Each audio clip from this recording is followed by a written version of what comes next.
Leo, in your article, Revolution Phase 1, a campaign of diabolical disorientation, your first paragraph reads this, quote, "What we have been watching play out on the streets of America's cities the last 2 weeks are textbook revolutionary tactics. The problem is, too few Americans have read the textbook," end quote. Now, you referred to some other revolutions around the world. That may be what you're talking about, but be more specific. What textbook, Leo, are you referring to? And why did you use that word playbook or textbook in this regard? Because it's all written out for us, for those of us with just a little bit of curiosity to peel back the facade, get behind the slogans and the buzzwords of social justice and systemic racism. Where did all this stuff come from? You would think the average American might think from turning on the nightly news that this just, organically appeared, these problems with racial injustice and social injustice and systemic racism. They're all using these words. You can turn on CNN, Fox News, ABC, NBC, CBS. It doesn't matter. Washington Post, New York Times, they are all using the same words.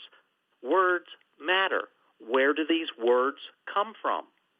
I believe there are textbooks or playbooks that we can refer to, and if we do that, we find that these things have been around for quite some time. Karl Marx talked about social injustice. If we go to the neo-Marxist playbooks, we go to the Weather Underground, and we find a document that was published in America by the Weather Underground movement, which was very active in the 1960s and 70s. And they have a pamphlet called Prairie Fire. In that pamphlet, they talk about exploiting two things above all else: the racial division, the racial wounds of America.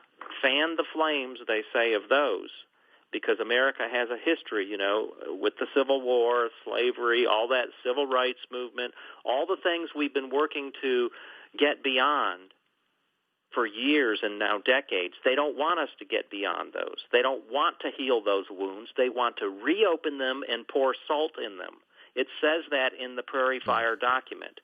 It also talks about tapping into police brutality and police racism.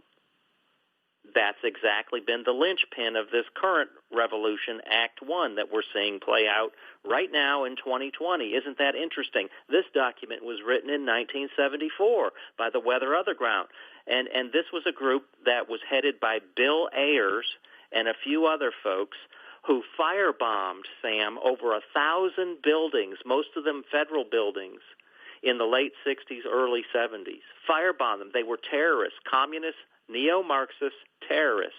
And now you see Antifa is today's reemergence of the Weather Underground.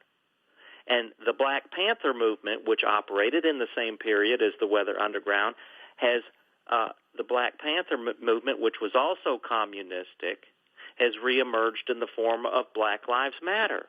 And if you go to the Black Lives Matter founders, they admit, Patrisse Cullors, the co-founder of Black Lives Matter, this is a quote from her in a recent video, "We actually do have an ideological frame," Cullors said. "Myself and Alicia, her co-founder, are particularly trained organizers. We are trained Marxists. We are super versed on ideological theories."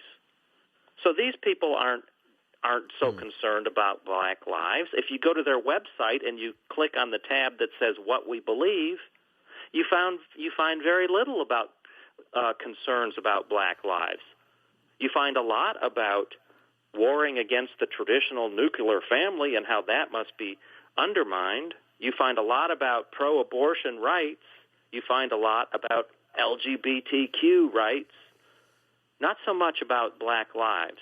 In fact, if they were concerned about black lives, they would be very concerned that 40% of all abortions in America today are what? Black babies.